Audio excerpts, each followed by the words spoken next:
Well, we're back with another podcast. Welcome, everybody. Here I am, John Arnold, J. Arnold and Associates, and I am in Toronto. And joining me for the next edition of our ongoing podcast series is my longtime colleague, Chris Fine of Integrative Technologies, and I will bring Chris on in a second just to say that we are doing this particular segment on June 20th, 2018, and we are continuing our podcast thought leadership efforts here, and we hope you enjoy what we've got in store for you. So, Chris, welcome back. We're on our next edition of our podcast. Thanks, John. It's good to be back. Okay, thank you. Good, Chris. So we are good to go, and we're going to start now. We are going to talk today, we're going to focus on some highlights from the recent Internet Trends 2018 report. It's an annual kind of extravaganza production by Kleiner Perkins, led by the widely followed and esteemed Mary Meeker, who has been doing this for several years. And this edition is a 294-page epic, and it usually is, and there's a lot to explore. So today, Chris and I are going to talk a little bit about one little piece of it, and we may visit other topics later, but there's plenty to digest here, and we think there's a lot that enterprise decision makers and technology users need to be paying attention to. So I think today, Chris, we're going to jump in and talk a little bit about some of the trends that the research is showing in R&D spending and kind of what they call the rise of the Internet companies. And maybe we'll start, just kind of get your high-level take on that, and we should start looking at some of the numbers a bit. Well, Mary certainly has done a good job, as usual, of covering a vast range of topics in this report. She's been doing this for probably 20, 30 years in various forms. And always an interesting point of view that these reports have is macro, as well as micro, if you want to call it that. And one of the macro themes this year is certainly the rise of the Internet giants, the continuing rise, their domination of the market.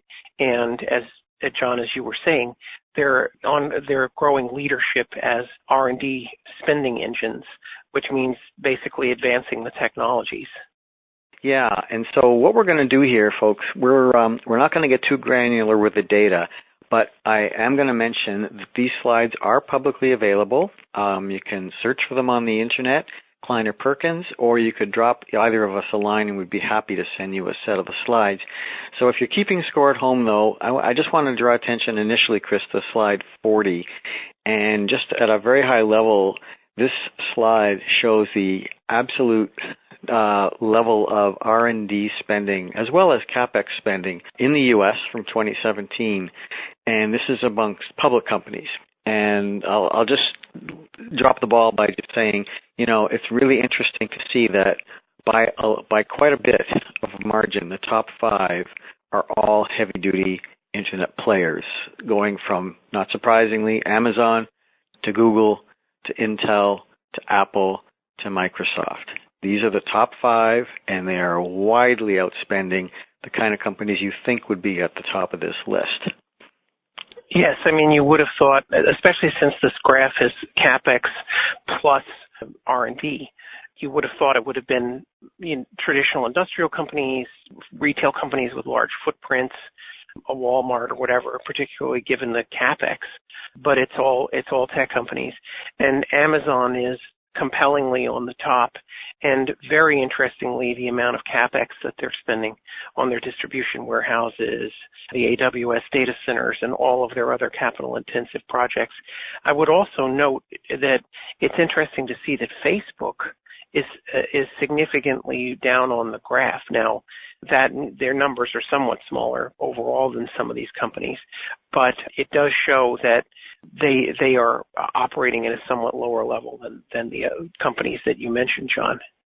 Yeah, in absolute terms, that's true. But also, this chart, folks, also posts the annual year-over-year increases. And even though Facebook is quite far down the list, 40% up from last year.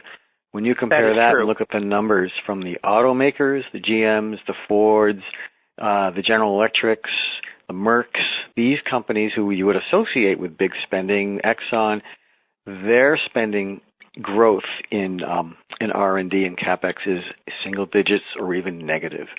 And then you look at Facebook, 40% up, Amazon, 45% year-over-year growth. I mean, they are so far outpacing, and as you point out, Chris, they're spending both on R&D and CapEx, and I think this is telling us about this is the new economy, right? This is where the money is going, and it's a very different world from what we grew up with.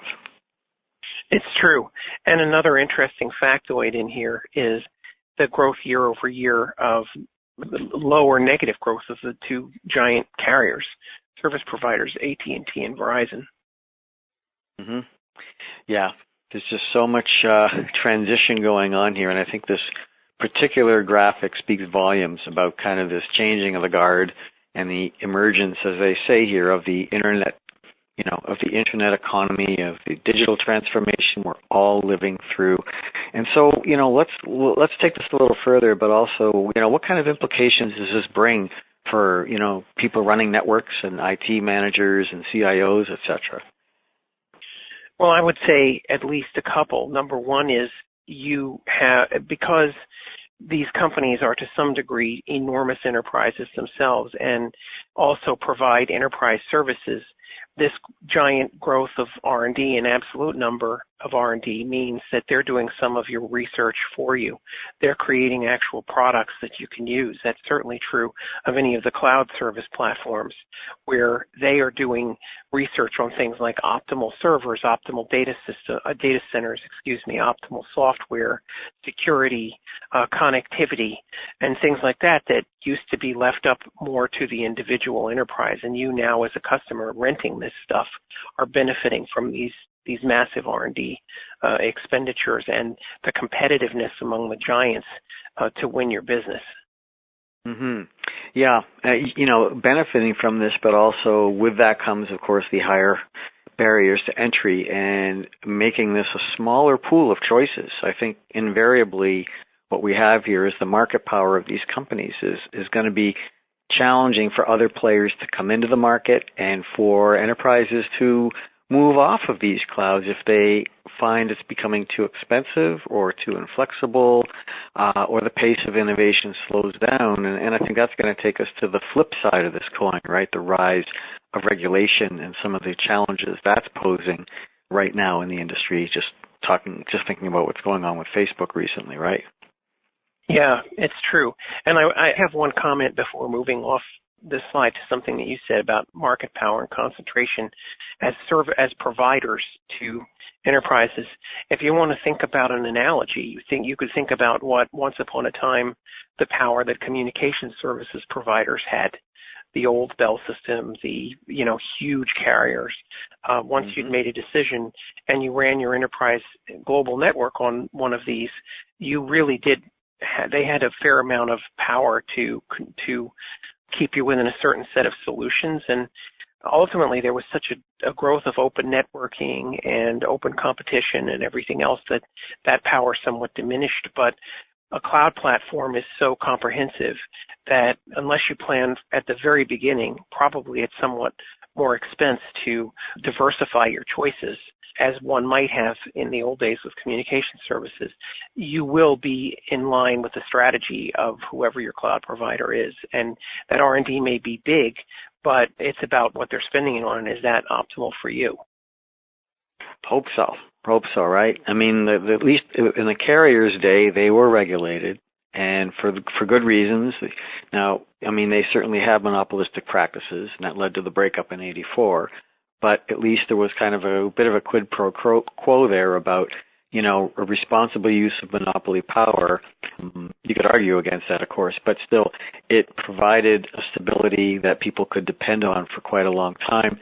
But this environment is totally open, been largely unregulated till now, and now I think we're coming up against things, with GDPR coming in, et cetera.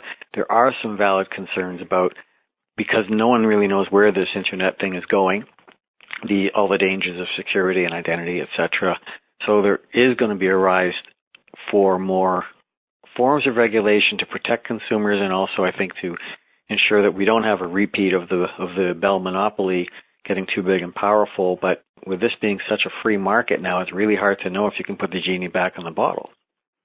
It is. But I think to your point, John, that the regulation or the impetus toward regulation, it may be in different areas that are sort of the internet platform giant equivalent of some of the areas, but not the same as were affecting the carriers, because the carriers regulation a lot in its day was about perceived common facilities that everybody shared and thus could be regulated as common facilities, whereas these companies, it's more about data.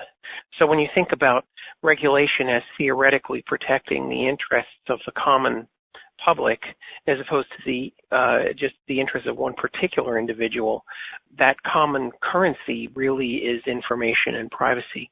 And that's where you see a lot of this going in the actual discussions that are out there. I mean, it hasn't, with the exception of GDPR, there's been less than a great deal of substantive and concrete regulation. But the trend of thinking is really around data and privacy more than, I would say, pure market power, at least from this perspective.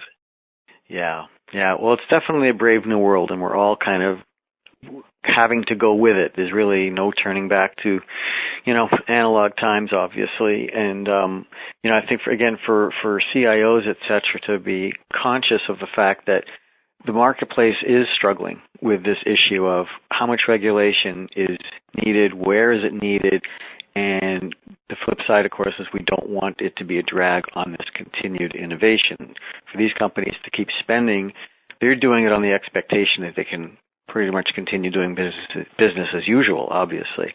So if they see roadblocks ahead, obviously their spending shifting is going to happen, and they'll do less of it. And then you start to really wonder, well, where is this going to go?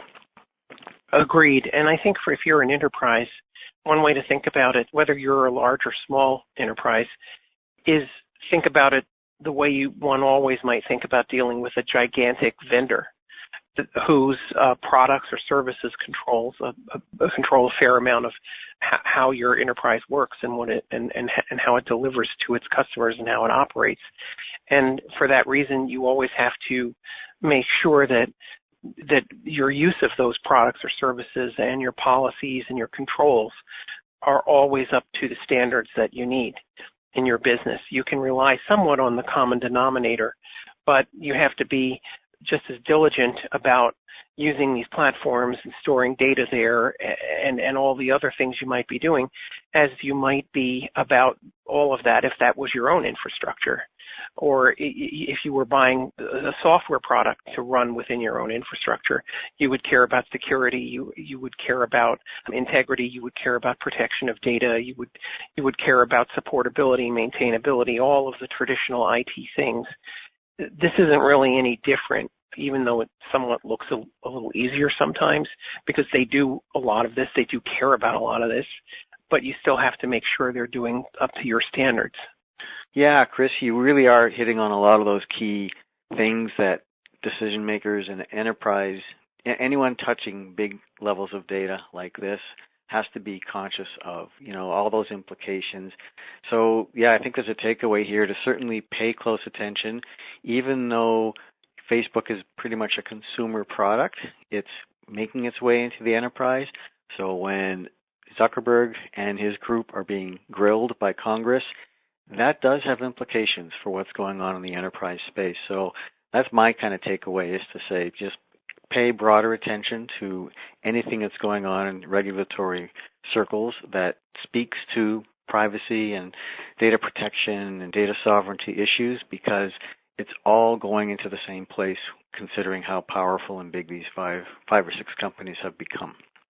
So, Chris, some maybe a parting word from you, and then we will wrap up this segment. Well, thanks, John. I would just recommend this presentation, this Mary Meeker Internet Report, to anyone who's interested in these topics. There's no disclaimer. We aren't involved with it. We're just interested readers. But we will talk more about it in the next episode. And thanks, as always, John. Okay, great. You're welcome. And all good here. So everyone out there listening, thank you so much for taking some time to spend with us here. And we will keep exploring these themes, and we'll be back with more podcast episodes soon. And keep an eye out for those. So this is John Arnold signing off with Chris Fine, and we will be back to you again with another podcast soon. Thanks for listening, everyone.